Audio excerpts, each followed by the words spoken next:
Liberals back on the healthcare debate between myself and King of the Morons. I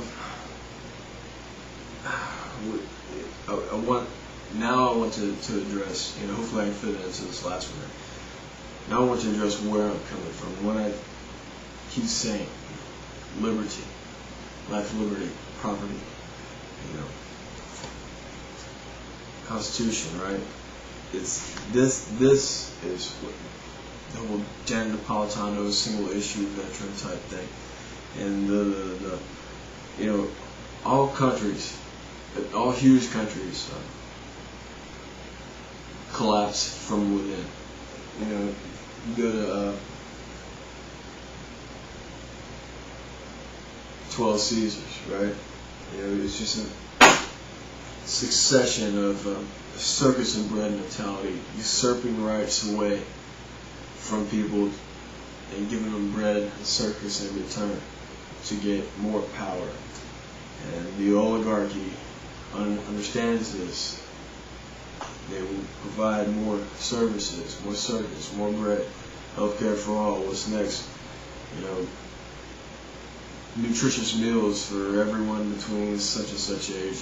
As long as you allow a search at any time and whatever. And it's a slippery slope, and it's very disconcerting to me, at least.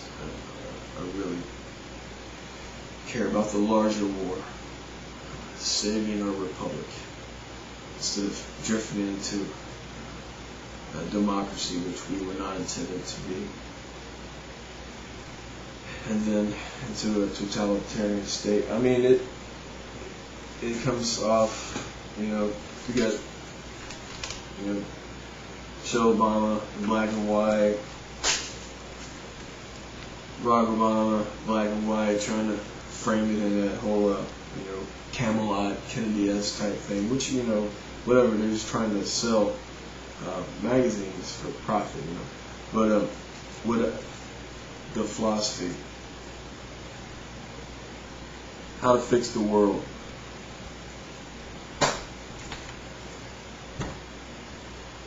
Show me the section in here that says we have to fix the world. We have the authority to fix the world.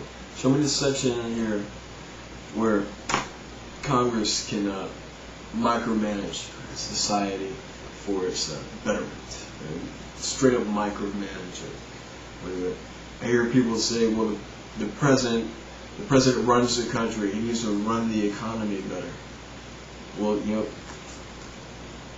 the authority to micromanage the economy is not in here at all. Period. And only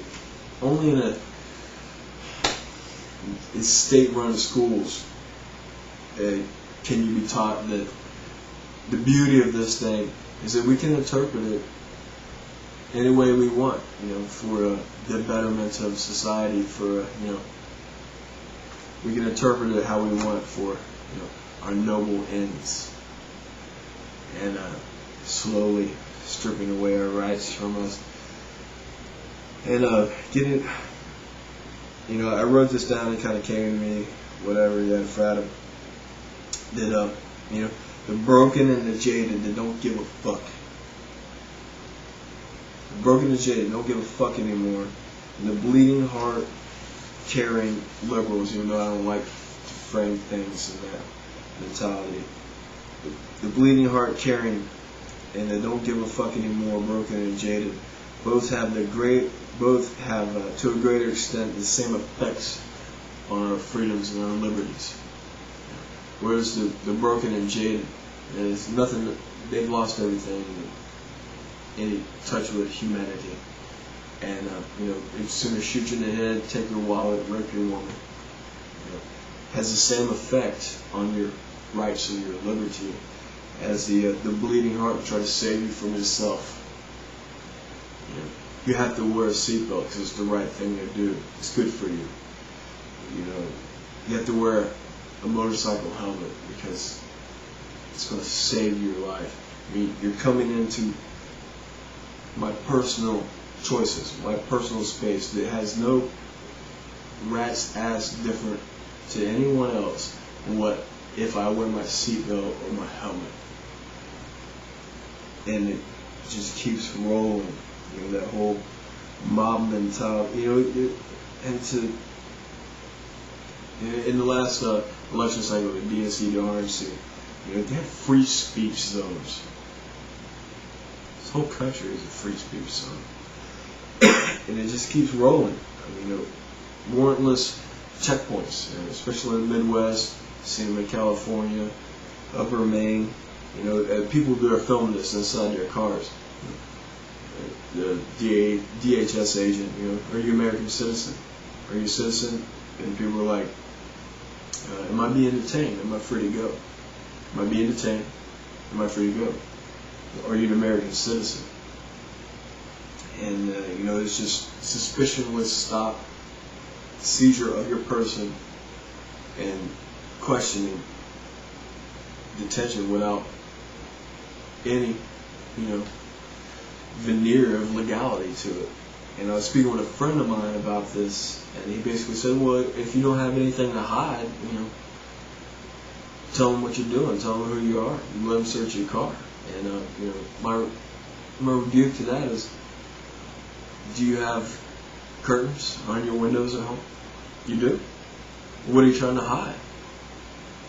That whole, not to get into some kind of conspiracy tinfoil hat thing, but, you know, a succession of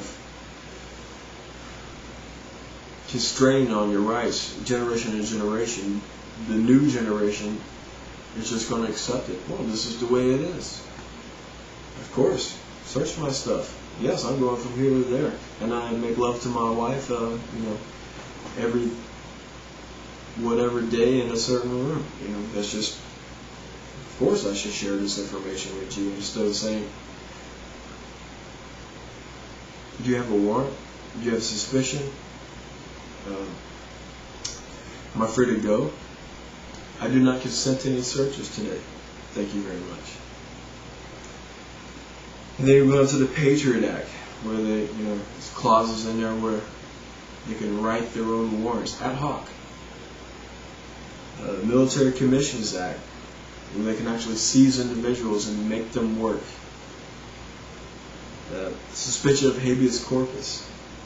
You know, I just heard there are 5 Army divisions on the sovereign land to engage in civilian activities under FEMA for natural disasters and even swine flu outbreak, which they have.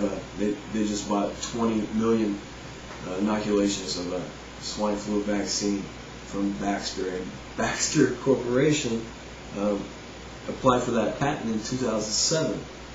It's a bit before this even occurred. Raises eyebrows there. And the FISA Act, warrantless, you know, searching of your telephone conversations, your emails, and it's just a slippery slope. I can name, you know, a ton of other things. It just keeps going. It's a slow